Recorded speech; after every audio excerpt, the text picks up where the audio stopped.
Okay, we'll go ahead and just get started. And I know more people will be joining us as we get going. So my name is Carrie Carney. I am the Executive Director of 1000 Friends of Iowa, and I am a longtime member of the Des Moines Sustainability Task Force, which was really has been spearheaded by Carolyn Eulenhag Walker. Carolyn, if you want to just wave. Uh, Carolyn Carolyn really was kind of essential to bringing everybody together back before the right before the Paris Climate Accord, and through that, a group of really concerned residents went to the city council and the mayor and said, we really need two things to happen in the city of Des Moines. We want the city of Des Moines to create a citizen-led task force that's really leading the city on climate and sustainability goals. We really want the city to develop a comprehensive climate action and adaptation plan. And since that point in time happened, that was in early 2016, the city has made amazing progress, and this committee continues to grow. And one of the things we're doing is hosting a series of webinars once a month on topics related to the work that will be happening with the Climate Action and Adaptation Plan and or other sustainability efforts that have um, kind of broad interest for the community and surrounding communities as well. With that, I'm going to turn it over to Jeremy Karen, who is one of our task force success stories. Jeremy was hired last year to become the new sustainability coordinator for the city of Des Moines and has been doing amazing work. And so I'm going to let Jeremy introduce the topic and introduce our guest speakers tonight. So Jeremy, I'll turn it over to you. Thanks, Carrie. I appreciate that. Yes, thank you. I definitely wouldn't be here if it wasn't for all the hard work of everyone on the task force over the last several years to advocate for this position and demonstrate how important it is for the city moving forward. So Carrie mentioned that, we're trying to focus in on topics that will be related to the climate action planning efforts that will be undergoing citywide, community-wide, within the next several months. We issued an RFP for that a few weeks ago and are in the process of waiting for responses from vendors to consulting teams to assist us with that planning effort. And it's going to be a pretty broad effort with a lot of community engagement aspects and components to it. And we'll be looking at everything from energy and buildings and transportation to green infrastructure, and our topic for tonight, waste reduction and zero waste, and how to move the city towards zero waste. And so we reached out to some of the folks we know are the experts on this regionally, and have been working on this for a number of years at Iowa State University and the city of Ames, and they were graciously able to join us tonight. And so I'm excited to introduce our team from Iowa State. And we have Ayodiji Olawalana and Mary Rankin. And Ayodiji is the Recycling and Events Coordinator at Iowa State University, and Mary Rankin doubles as the Director of Sustainability at ISU and for the city of Ames as well. And so with that, I'm going to open it up to the two of them to get started, and thank you for joining us tonight.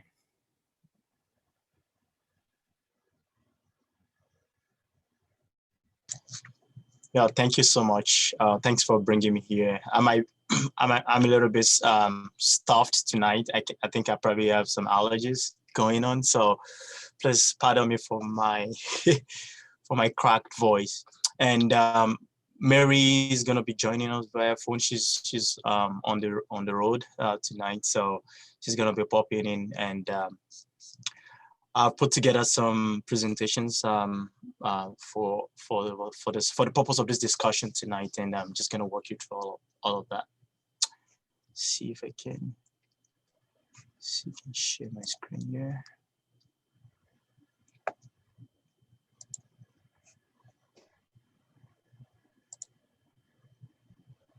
Can you all see my screen? Yep. Oh, sorry, I didn't either. Can you see it now? Yes. Yep, we can Yes. see it. Awesome. So yes, thanks everyone again. It's a great opportunity that I'm not taking lightly, and you know, it's so exciting that the city of Des Moines is thinking in this direction, you know, to actions, you know, that could support the climate action planning. So tonight I'm just gonna be giving a brief introduction about myself, my work at I work at ISU with respect to our zero waste initiative, some projects supporting zero waste initiative. And I would also specifically want to talk about some concept that might help the city of Des Moines, you know, in framing, the processes that needs to that process that needs to happen to support the climate action, and also steps, you know, just some suggestions and recommendations. Just brief introduction about myself. I have a bachelor's in environmental management and toxicology. I'm originally from Nigeria. I got my master's in environmental management from Western Colorado University. Currently, I'm on the board of the Iowa Recycling Association, and also a member of the Solid Waste Association of North America. By the virtue of the fact that I work in higher education, I'm an advisory, I'm a member of the International Society for Sustainability Professionals, and also advisory board member of the Association for the Advancement of Sustainability in Higher Education. One project I want to talk about is this project that is so dear to my heart. This was my master's thesis. One of the deliverables I had was to build a greenhouse out of a plastic bottle. And this was back in Colorado, Gunnison, Colorado. I don't know how many of you ski a lot. It's a ski town. So this community is a less than 10,000 community city, and it's landlocked. It's in the mountains, and basically they can only recycle plastic 1 and 2. 3 to 7 goes to the landfill. Poverty level is about 35%, below the national level, and also they only have 63 days of growing season. In the city of Gunnison, they go through, they typically have close to between 40 to 60 inches of snow, per year. And that has limited food, growing of food and extending growing season. So putting all of this, factors together, the social aspect, the environmental aspect, and also the economic aspect of things, I came up with an idea to build, a greenhouse out of a plastic bottle to extend the growing season, and grow more food locally rather than bringing food in, into the community. So apart from building the greenhouse, I developed a manual, which I call Plastic Bottle Greenhouse Step-by-Step Upcycling Guide for Communities. So in the manual, I talked about the content, the motivation for the project, the community engagement processes I went through, the funding processes, also we did some workshop and trained some locals on how to do this on their own, because I knew at some point I was going to be leaving. And of course, the building of the structure itself. So I just want to share that with you all as part of my, this is some pictures of the greenhouse. And that's the right corner, myself and the local builder that assisted in building this project, the structure. And also one thing I did was to also monitor the temperature within the greenhouse when it was, super cold. So back to what we're talking about tonight. Like I said, I zero waste at Iowa State. When I started my position in 2018, one of the responsibility that was, that I had going was to, how can I make Iowa State a zero waste campus? So we're able to define that, and we discover that based on existing infrastructure, we are only able to divert 85%, from the landfill by 2025.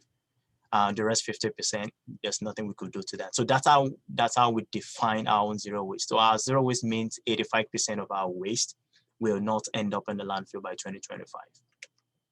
So what is zero waste? So basically, we believe zero waste is a lifestyle, it's a philosophy, it's a movement, and a solution. It's an opportunity to reduce consumption, minimize waste, and maximize recycling. This third factor is one factor I want to stress. It aims to eliminate rather than trying to manage. And of course, it's a departure from the norms, from what we're all used to. And this would take cultural and behavioral changes. Our waste management approach, of course, most of you are familiar with this waste hierarchy by the EPA. Owing to the fact that we are in a city where we have the resource recovery plant, where we burn trash for electricity, we've always wanting to distinguish what the city does and what our goal is on campus. So we are focusing more on the upstream, which is the reduce, reuse, recycle, compost. And what the city of Ames does is the energy recovery and of course the landfill, which is still good in terms of directing what goes to the landfill. So why pursue zero waste at Iowa State? We believe it's a potential model for the development of Iowa State's faculty, staff, and students towards being responsible consumers. We see this as an individual benefit.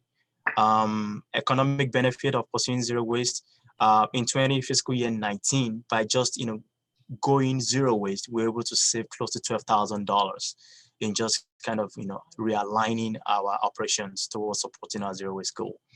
We see this as a great and effective avenue to actively engage the entire campus community towards participation in our recycling program, and of course helps to enhance sustainability and recycling education. We can't do this by ourselves. Partnership, collaboration is very important and is very crucial to any success. So what are the processes we've been going through or we will still go through? I'll walk you through some of them real quick. Even though we've not conducted a comprehensive campus waste audit, we've done pockets of waste audits across campus. One thing I did when I started my position is to evaluate and review current waste management and recycling systems, review invoices, and recycling infrastructure and purchase contracts. We also set up a zero waste volunteer team across campus, which comprises of faculty, staff, and students. Currently, we're in the process of developing a zero waste plan to support our zero waste goal. And this is actually, the plan is a campus-wide stakeholders group from all units and departments on campus. It's, one thing we came up with it was the fact that I don't want to sit in front of my computer developing a zero waste plan for departments or for units to implement. I want them to be able to, this is the goal.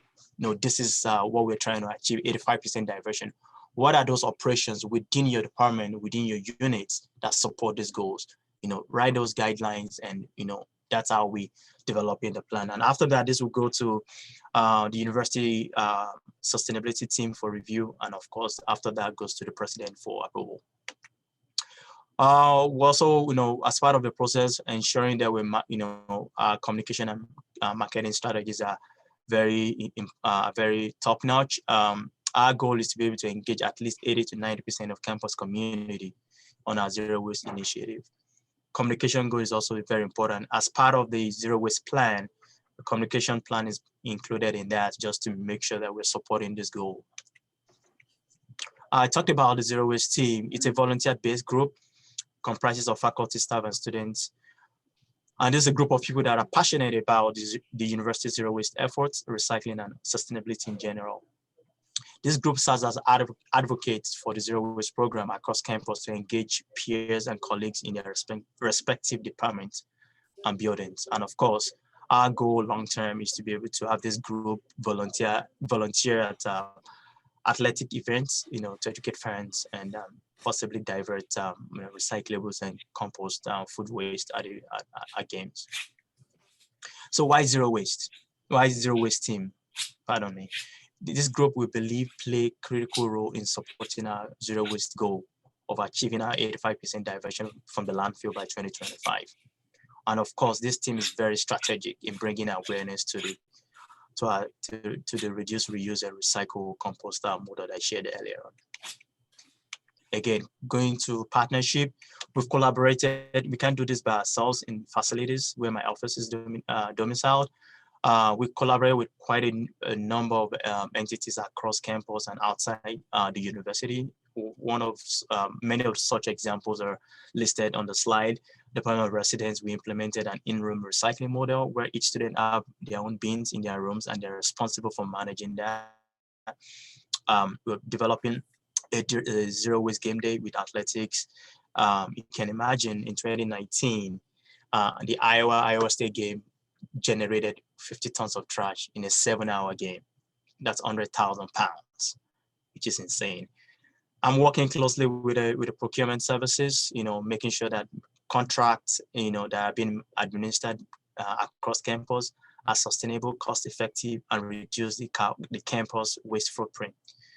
One thing I made clear when I started my position is that I love working with students a lot, and the students are the key to any successful recycling program.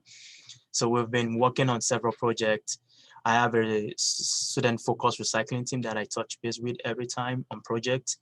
We've implemented a bathroom, or piloted a bathroom paper towel composting project, which I'm going to talk about.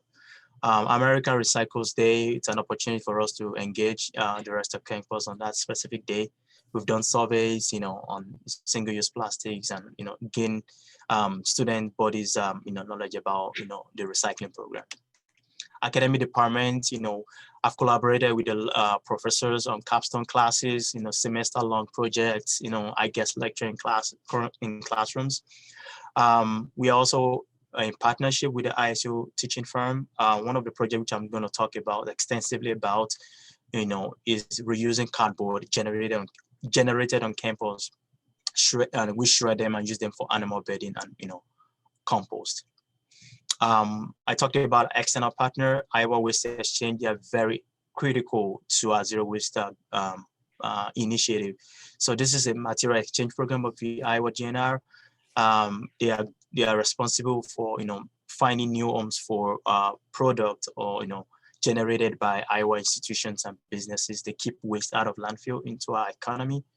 And so far since 1990 to date, they've saved Iowa, $116 million by just diverting this waste, into production and use. So for example, for us, materials that asset recovery folks can't, sell, and they are, destined to go to the landfill. If they find a way of, rescheduling those to, or redistributing that to find new homes for them. And one example is paper. During when the pandemic broke, there was this. We had to change our paper towel dispensers. We had close to 1,000 of those, and there's really no market for them. We couldn't sell them. We couldn't do anything. So Iowa Waste Exchange was very integral. So we donated all of that to schools across the state of Iowa for reuse. So they are very critical to, to what we're doing.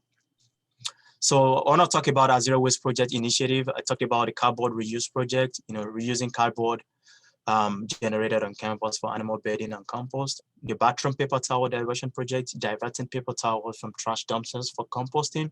And of course, Freddie Court apartment composting program, diverting food waste from landfill and Ames resource recovery plant. So first of all, talking about the cardboard project. So why this project? Many of you know what has been happening to the recycling market over the last few years. The China ban, and we felt like it was very important for us to start looking at what other alternatives, can we explore.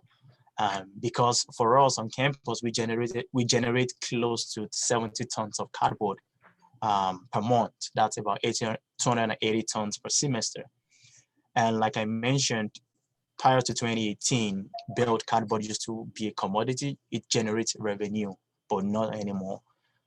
For me, cardboard recycling, consumes 75% of my budget, and I feel like this is going to throw me out of my job if we don't start thinking about innovative ways to repurpose these materials. Like I said, of course, the market was really impacted by the China national sword.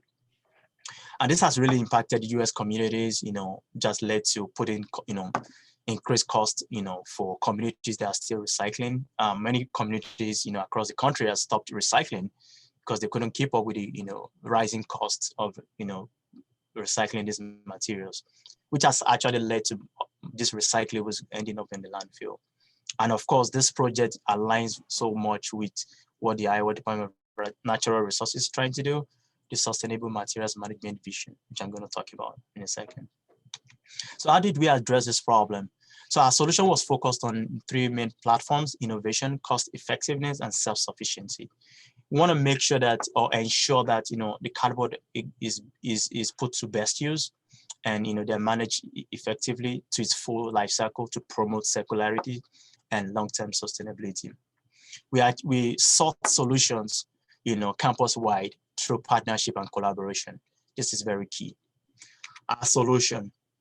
So like I said, we partner with different entities on campus, and we piloted this project between August and November 2019. Prior to this project, the animal farm used to use corn stovers for their bedding before we tested. But again, we approached them that, can we use cardboard for animal bedding and see how that does? So we tried 2 different commercial methods. We grinded the cardboard with top 8 grinder, and also used a confidential document destruction machine to shred the cardboard. And our purpose was to determine what was the best bedding materials, for the animals. I'm just going to play this one, the 8 grinder. Just want to show you a picture of how that process was. So that was just, the top 8 grinder, grinding the cardboard. But we discovered that there was a lot of dust, and which is not something the animal wants.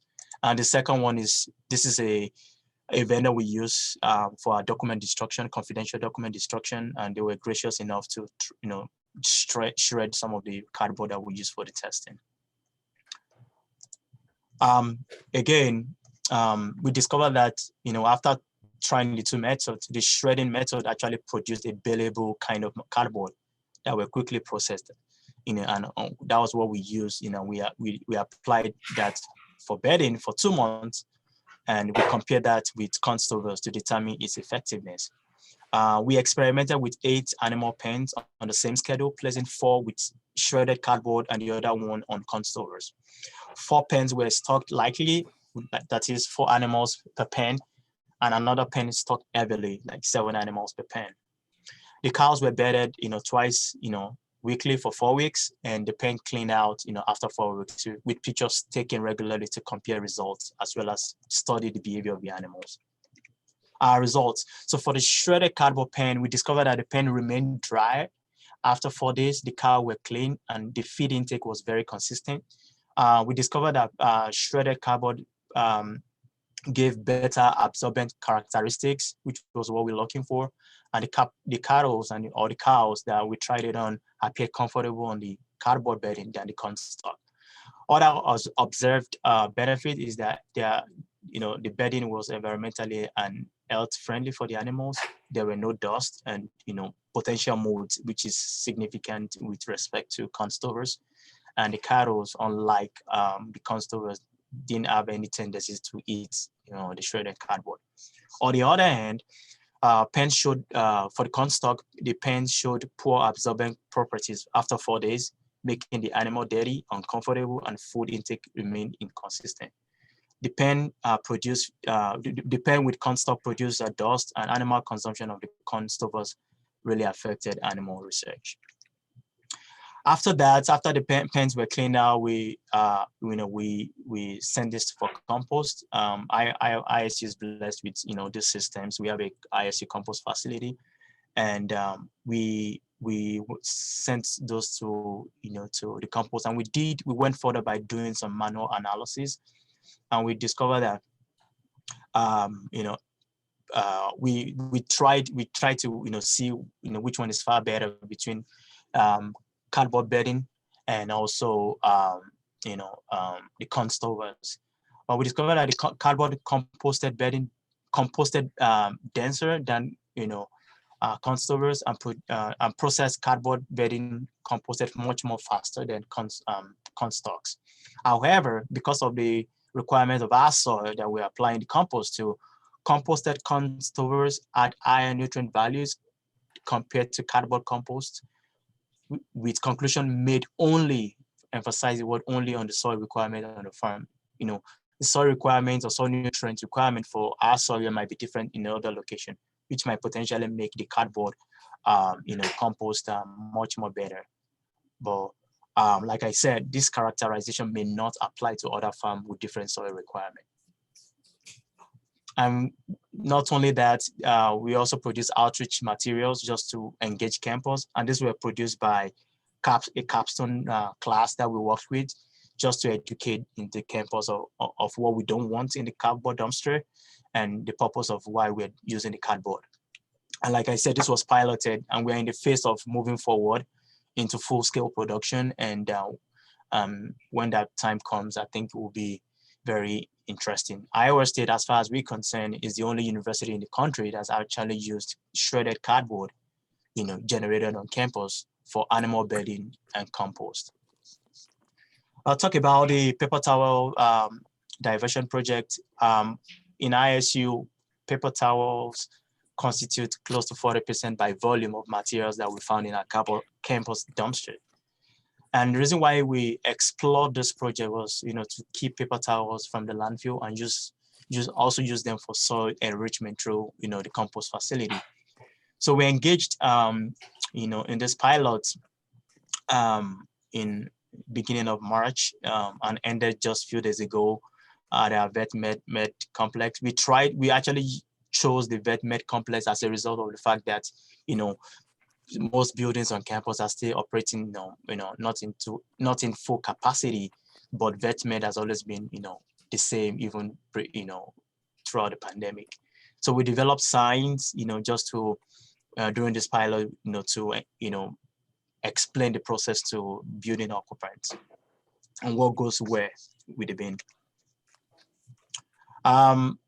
Throughout the 8 weeks of piloting this project, we only recorded just few cases, which was very surprising, of contamination, throughout the trial period, thanks to proper signage and outreach materials for building users.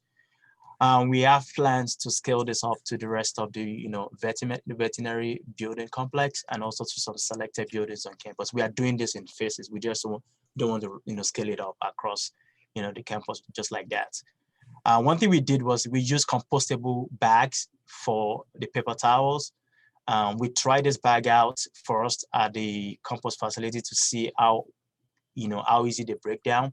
So those were we're very careful, very selective on the bags that we used, and they really worked really well. They break down so fast, and that is what we're going to be using going forward. I want to talk about the Freddie Cord apartment composting. This is a student-driven initiative. That, like I said, I love working with students a lot, and composting, for us to achieve our zero waste goal, composting is very important. So we tried this out thanks to the Engineers for Sustainable World student organization. They work with us to develop or set up a composting program at Frederickson Court on campus. This is an apartment style complex, comprises of about 2,700 residents, and they generate about 42% of food waste. And what we did was we made the system an opt-in system. People that are interested, you can sign in if you're interested. There's an electronic agreement form, pick up your composting bucket and materials. And we provided, locations where these dumpsters are. And, we started this with the timeline, we started this on the pilot scale. You can see the timeline there. And we went into full scale, fall 2020. And this month will be first year of, doing this project. At the end of fall 2020, we did a waste audit. You just want to evaluate what we've put in place is really working. And we discovered that we composted 375 pounds, 110 residents participated, and there was a 20% reduction in food waste. The current system, just like I mentioned, participants sign up, they pick up their materials, collect, whatever in their rooms and empty that in the dumpster. And we take those, we empty those dumpsters, we take them to the ISC compost facility. Of course, there are challenges with the system, student participation. We're hoping that we can get more people, more students, sign up. They were concerned about smell, storage spaces, and of course, cleaning the bucket at the end of the semester or the academic year, which we are still working on. We've learned a lot the last 1 year. So these are some of the concepts I want to talk to you about. This is an approach, like I mentioned earlier in my presentation, is a policy that is the Iowa Department of Natural Resources is embracing. Mary and I have been part of this process with the Iowa Sustainable Materials Strategic Vision for Iowa. So sustainable materials management is an approach for serving human needs by using or reusing resources most productively and sustainably throughout their life cycle, from the point of resource extraction through material disposal. So sustainable materials management, it's an approach, seeking to minimize the amount of materials involved and all the associated environmental impact, as well as account for economic efficiency and social considerations. This is one fact. This is one concept also I want to share with you all as you develop, the climate action. I'm not sure too many people have heard about this concept. It's called urban metabolism. So it's the sum total of the technical and social economic processes that occur in cities, resulting in growth, production of energy, and elimination of waste. It also provides an holistic framework for analyzing the inflow and outflow, with the surrounding biophysical environment. That is what comes into the city. I want to think about city as, as our body, there's metabolism going on in our system. What we take in, there's a process that goes in within our bodies. And of course, there's an outflow, which is typically waste. So as you think about how best can we approach, climate action, especially in the areas of waste, I want you to think about, this concept, called urban metabolism. It's going to capture a lot of things, nuances that, we often overlook as we develop climate actions. So this urban metabolism is a tool that being used, for sustainability and health of cities around the world. And I put just for, references, application of this concept, it serves as a good sustainability indicators. It helps with greenhouse gas accounting, mathematical modeling, and of course design tools. And I've actually, if you all are interested, I've put a link for you to be able to learn more about this concept. Systems thinking.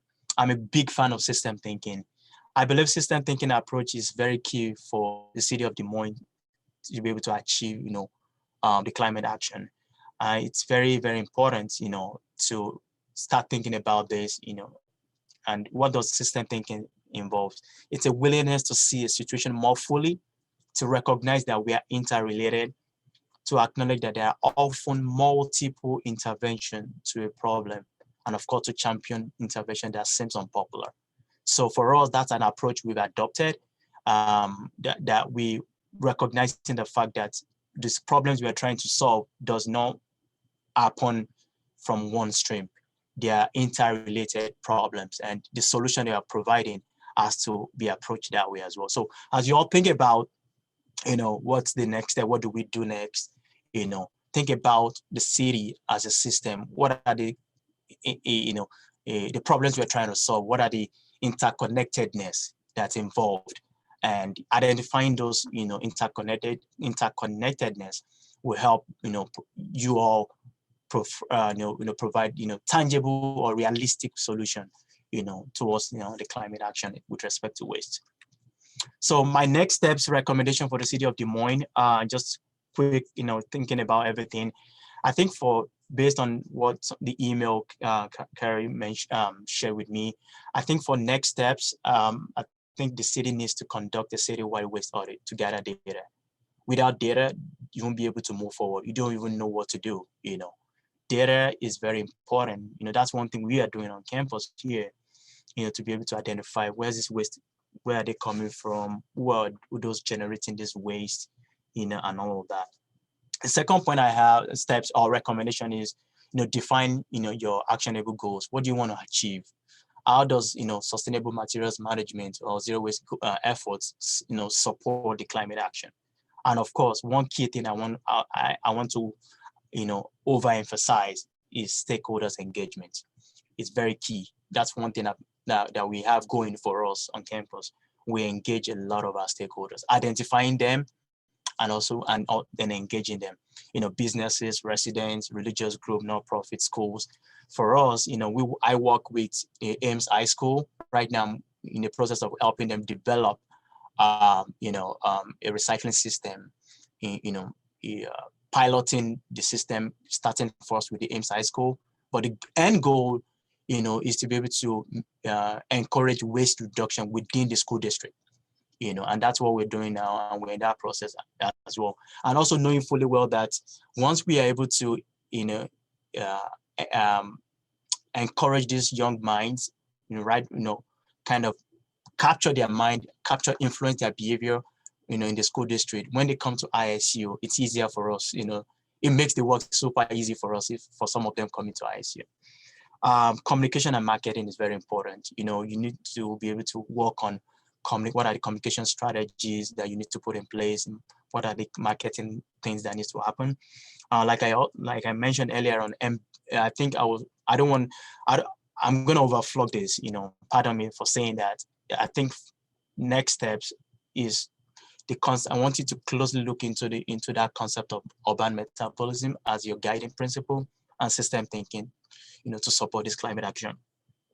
And of course, all actions that your group is going to be recommending must encourage equity, diversity, and of course support inclusiveness, because whatever action solution we are providing, well, we have to put into consideration, how does this action impact, the minority group or people that are underprivileged or things like that. And that's one thing the Iowa Department of Natural Resources is also putting into consideration. We're putting together this holistic policy, the sustainable materials management for the state, but also keeping in mind, how does this action impact, people of color, the minority groups, and all of that.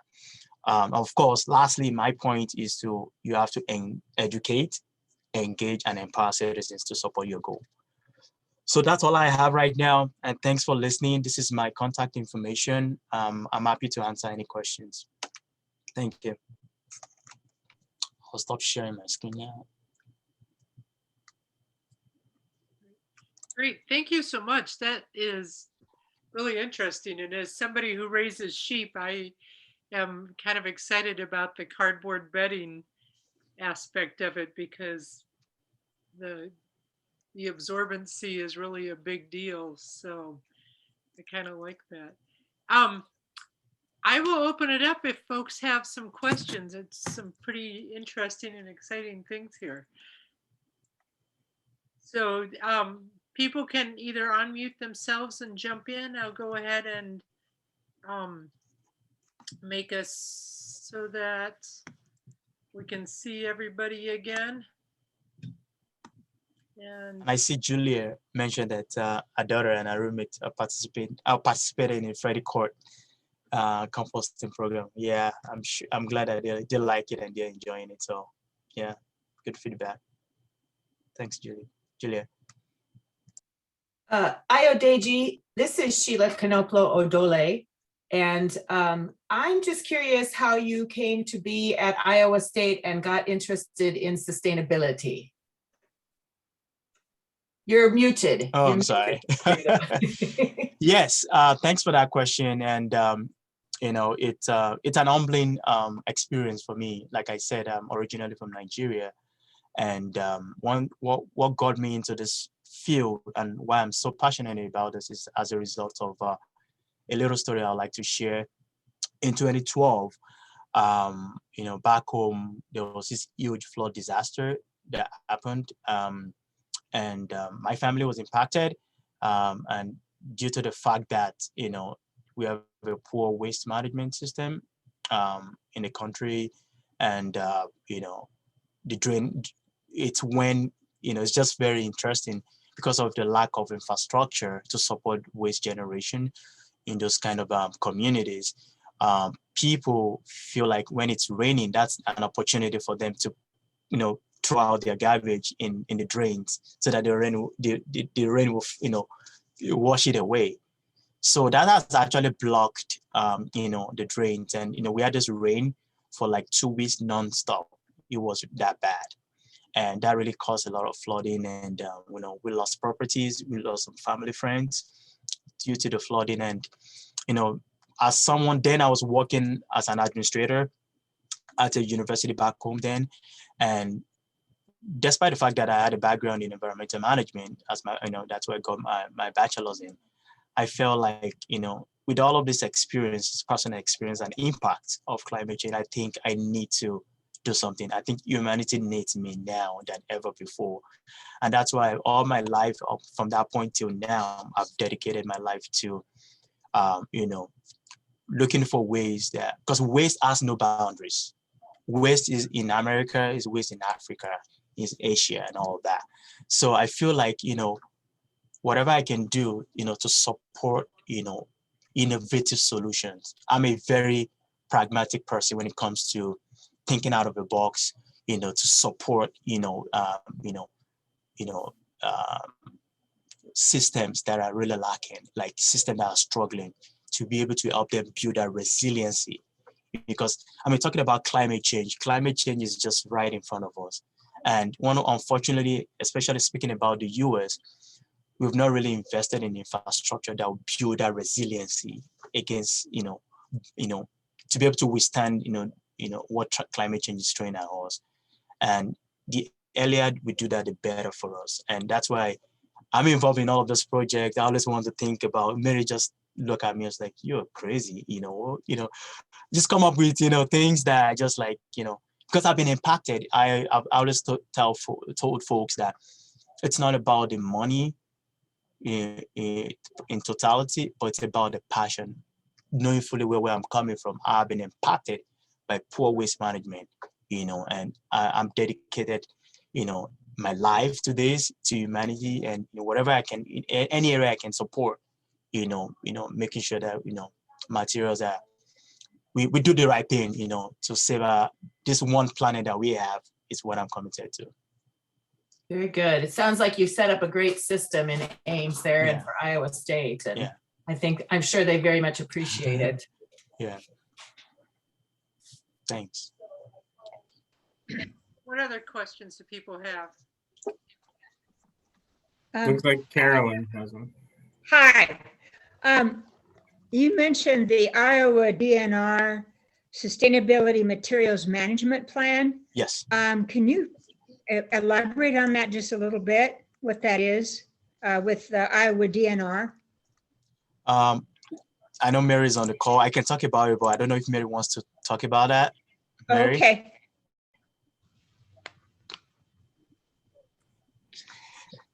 Sure. Hello, everyone. My apologies for joining late. Actually had to make an unexpected trip, so I'm parked now en route and able to join you all. So yeah, the Sustainable Materials Management Initiative and the Department of Natural Resources has a website with information about that we, Carrie, I'm happy to provide to you. But Carrie, you're sitting also in those discussions, so you certainly may be able to just provide that resource from your own knowledge base. But in general, what the Sustainable Materials Management system looks at is it's looking at upstream solutions rather than just managing waste in a sustainable manner at the end of its life, primarily through recycling and composting. Those are, two diversion methods, and even waste to energy, which we have in the city of Ames. This system is really challenging to look at, instead of allowing materials to get to recycling or composting or even waste to energy, looking how they can be beneficially put back into a system toward being a beneficial material. And so in that sense, the cardboard project that, IO mentioned is a perfect example of looking at a waste stream, but instead of saying, oh, we can recycle it, we can compost it, saying, hey, let's put it back into a beneficial use as animal bedding.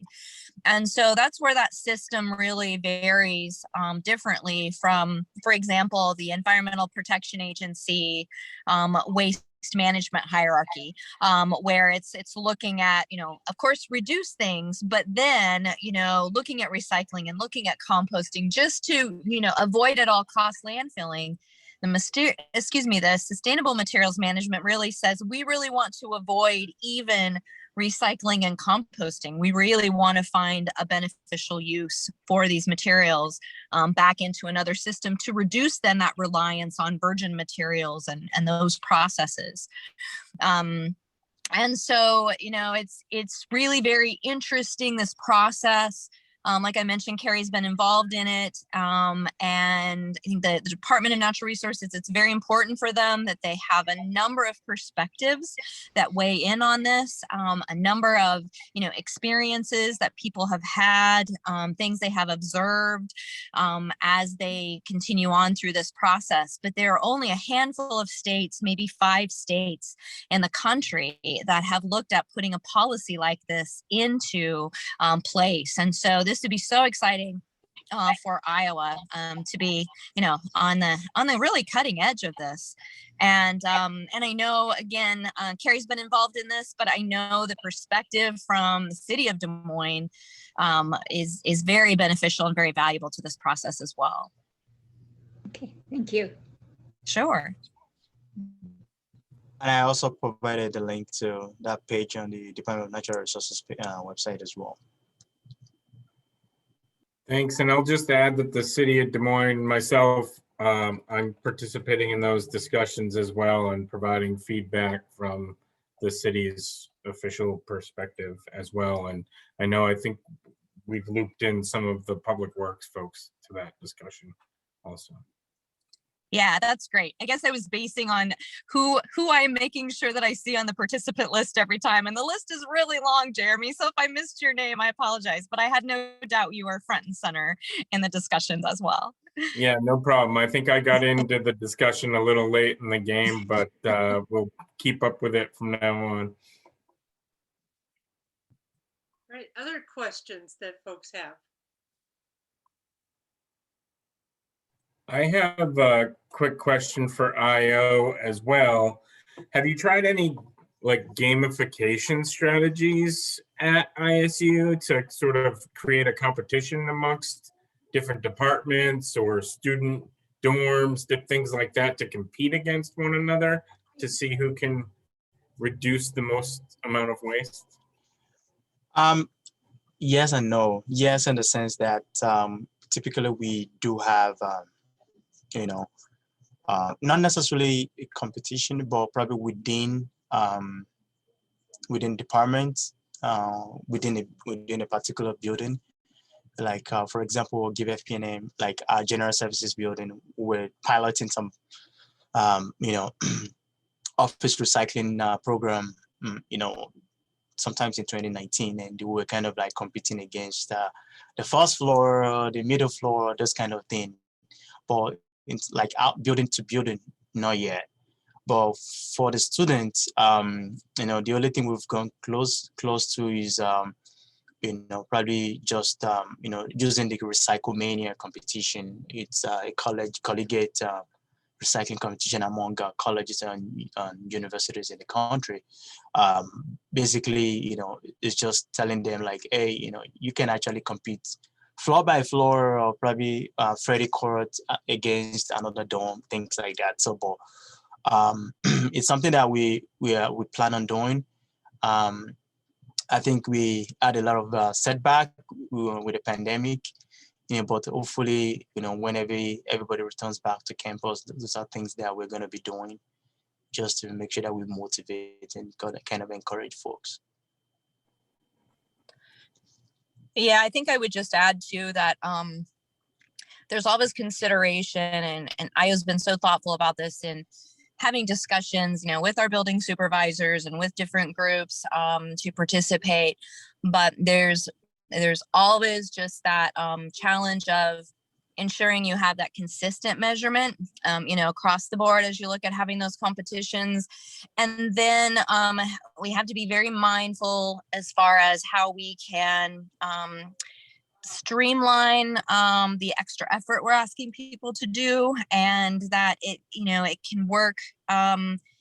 They're motivated to be a part of it, but we're also not necessarily, being seen as adding an extra job responsibility on. And so there's always that balance of ensuring that, I think, again, IO's been very good about having those discussions to be able to see what works best. But certainly, I think every system is just a little bit different in who your teammates are, what the challenges that they may have, related to resources and that sort of thing. And then finding something that may not look like every other model, but works effectively for you.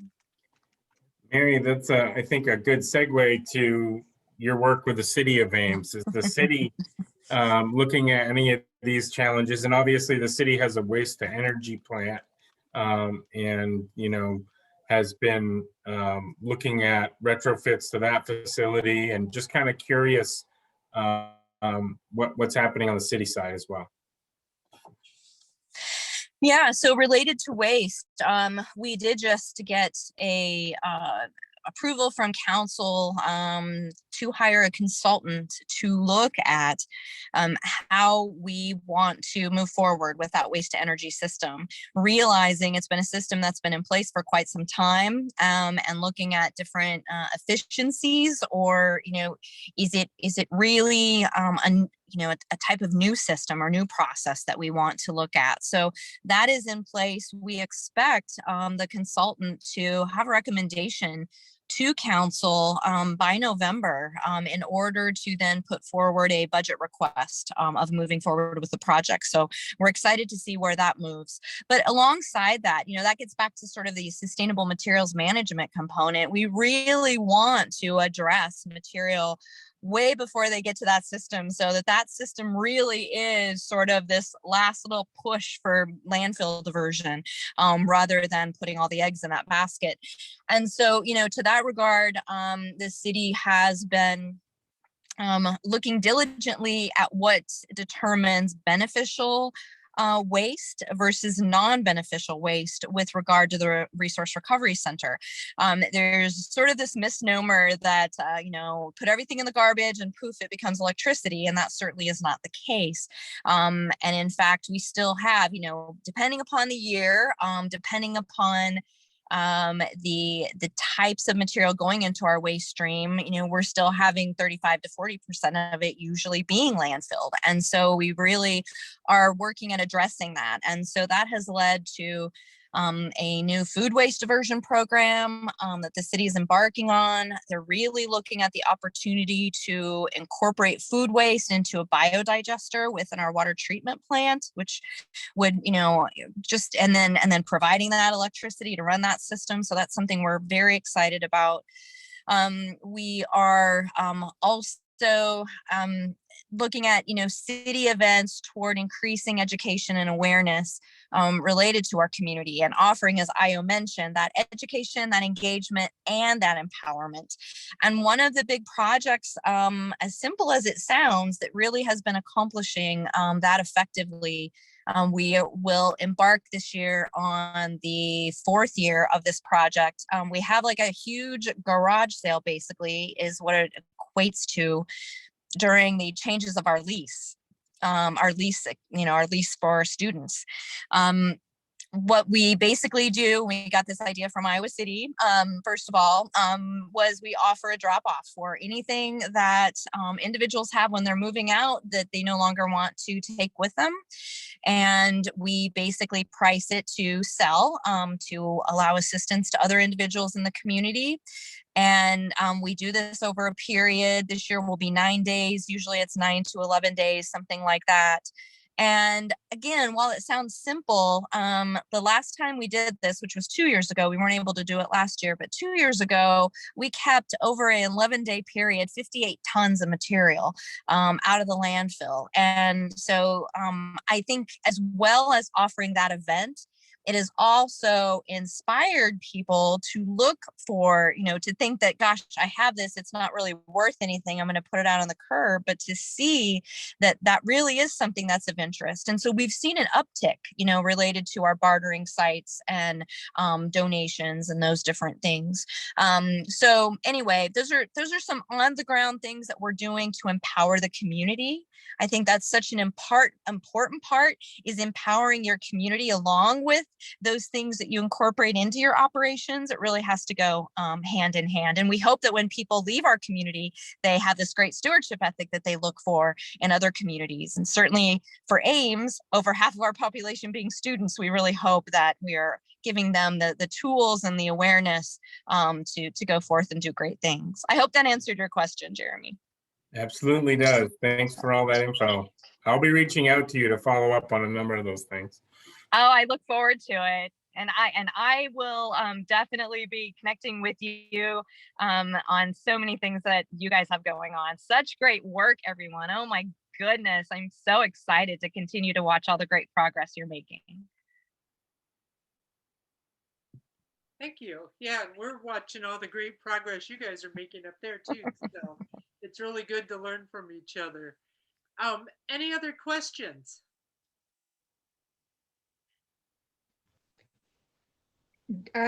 Does Ames have citywide food composting?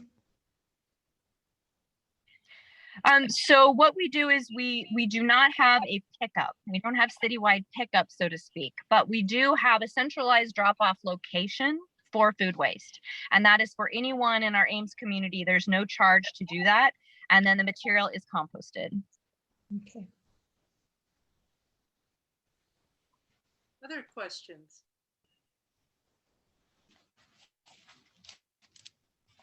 And that is the process, honestly, that we are hoping to eventually substitute out, related to putting all that food waste into our biodigester at our water treatment plant. So that would make the process even more circular and internal within our city operations. I'm just curious from either one of you, what are some different things that you have done to kind of get people excited about rethinking sort of the life cycle of materials and rethinking waste in general? Are there? Well, Ayo, do you want to go first? Do you want me to jump in? Either way is fine. You go first. I've been talking a lot. So basically, I think one of the things personally that I do when I talk to folks, especially students, is to make it personal to them. How are their actions impacting them individually? So like at the footnote of my email, I have it like, don't buy what you don't need. So that alone sends a lot of message to people, because until we are able to connect the dots, making sure that, whatever we're talking about, be it waste, be it climate change, if people are not directly impacted, if they're not connected to that, issue, they're not going to care, So, which is for me, going back to my story, I've been impacted by climate change. It's, it's personal to me. And, that's why I'm dedicating all my life to it, anything has to do with waste, sustainability, and all of that. So, for people to rethink their action, I think we should start thinking about how do we make it personal to them, speak to their daily life. For example, most people are very, they're very conscious of their resources and their money and all of that. If the city of Ames, city of Des Moines wants to go zero waste, how can the message be in such a way that people will embrace it? when you're talking about dollar value, people are going to embrace it. Like, okay, if you go zero waste, this is, if you're able to put some numbers, to, give them some data, people are going to dive into like, oh, this is going to save me money. Why not? I'll do it, you know? So connecting those actions to people's personal life is a good and effective way to get people to do it. Yeah, I would definitely echo what Io said. There has to be sort of that connection to how this impacts me, or how that impacts, the world that I really want to leave for my kids, the next generation. I think that, what we've found for different events that we've had at Iowa State, for example, that are related to sustainability is not just simply, for example, we usually offer some sort of giveaways that help to allow people to toe dip into a more sustainable lifestyle. But we really spend a lot of time in my team, I should say. I can't give myself credit. My team spends a lot of time in doing research to say, okay, it's not just a reusable coffee mug. Here's the data of how many disposable coffee mugs are thrown away every day, what resources it takes in order to create those, what those resources could instead be supporting. And so by you choosing a reusable coffee mug, 5 times a week, look at this amazing impact, that you make. So we try to give those little anecdotes. And I think a part of that, not only along with making people feel really good about their action and really proud about their action, is then they want to talk about what they're doing. And then they talk to their friends about that. They talk to their family about that. And you suddenly have all these little marketers and all of these little, advocates and recruiters, if you will, out doing, this work for you. The other thing that I would say is, having those events where people can really get involved as a part of making that event happen. So this Rummage Rampage event that I mentioned, we actually rely very much on volunteers, from our community. And how we've had it set up is that we have nonprofits that sign up to volunteer a certain number of hours, and they become the benefactors then, according to the percentage of volunteer time that is donated on their behalf to make the event happen. They become the benefactors of all profits. We keep, all sales, all contributions. We keep nothing at the university level and nothing at the city level. And the last year we did this, our nonprofit split over, $33,000. And so not only did it benefit their missions and their actions, but they were there at the event. They were seeing all of the, they were seeing over 300 sofas come in and then find homes that otherwise would have been landfilled. They're seeing the wonderful connections when our international students come to this event and they say, oh my goodness, I can put everything I need into my apartment for only a few $100s, and now I have that extra food to get groceries earlier rather than later, and those sorts of things. So they're really feeling that human to human connection, and I think that makes such a difference as well. If you can find those opportunities where people can really make the human to human connection, and it's not just a matter of accomplishing city's goals. Great, thank you. Any other questions that folks have? It's been a good discussion. So I'm excited to see how we implement this within the city of Des Moines. I have been asked to share both of your email addresses, so I'm putting it up on here. I really want to thank both of you, Mary and Io, for presenting. This has been really good. If anybody else has other questions, you can jump in. Otherwise, just real quick, the task force meets the first Wednesday and the third Wednesday every month. The first Wednesday, we have panel discussions like this about specific topics. And then the third Wednesday, we usually kind of dig in on kind of things we want to move forward as a task force, or things we have moving forward. Our next meeting is May 19th. We will be joined by the Food Access Group Committee for the City of Des Moines. And we'll be talking a little bit about some of the food issues and equity issues in happening within the City of Des Moines. And we'll keep folks posted. We've had, have already seen some recommendations for some different topics that we can wrestle with. So we'll keep you all posted. And if folks are interested in staying on the list, just, let us know. We'll make sure that you get updates about what's happening so you can participate. Anything else that anybody has, any other announcements or Jeremy? Carrie, there is one thing that I might add. I don't know. Again, I'm sorry I jumped in late. I don't know if Iowa had mentioned this or not, but the Iowa Department of Natural Resources does have a wonderful resource program related to waste, the Iowa Waste Exchange Program. And the representative for the Des Moines area, we work a lot with her at Iowa State. She's been extremely instrumental in assisting us with some of our more difficult waste streams. So if you haven't reached out to her, I think it might be a really interesting discussion for you to invite her to a meeting or, sort of involve her as you're looking at the different processes and procedures that you might want to do. All right, great, thank you. I dropped that link in the chat for if anybody's interested in looking at that.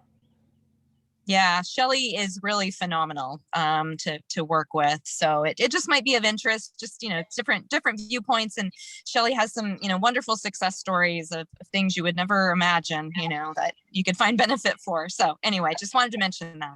Yeah, no, thank you. Thank you. Emma, I think I saw your question. Say, what isn't exciting about compost? Is it a comment or just? Is this just a comment or just a question? Oh, okay. I just want to make sure. Yeah. The idea of compost coming to Des Moines is very exciting. I would love to see a better system for that. That would be, because as far as I know several business owner friends that their compost goes all the way to Iowa City or Ames. And it's what's the environmental impact of that they have to travel? So yeah, and then we have our own little pile in the backyard. So there's that. Yeah, thanks for that. Yeah, well, Emma, when I worked in Massachusetts prior to this, I worked on some anaerobic digestion projects because Massachusetts has a food waste ban. And so this is something that I'm excited about as an opportunity for the city as an energy resource potentially as well. So something I'll certainly be pushing forward with as we work on this. yeah. Yeah, and Jeremy, EPA's had some wonderful, at least for the last couple of years, direct funding opportunities related exactly to that. So keep an eye on that.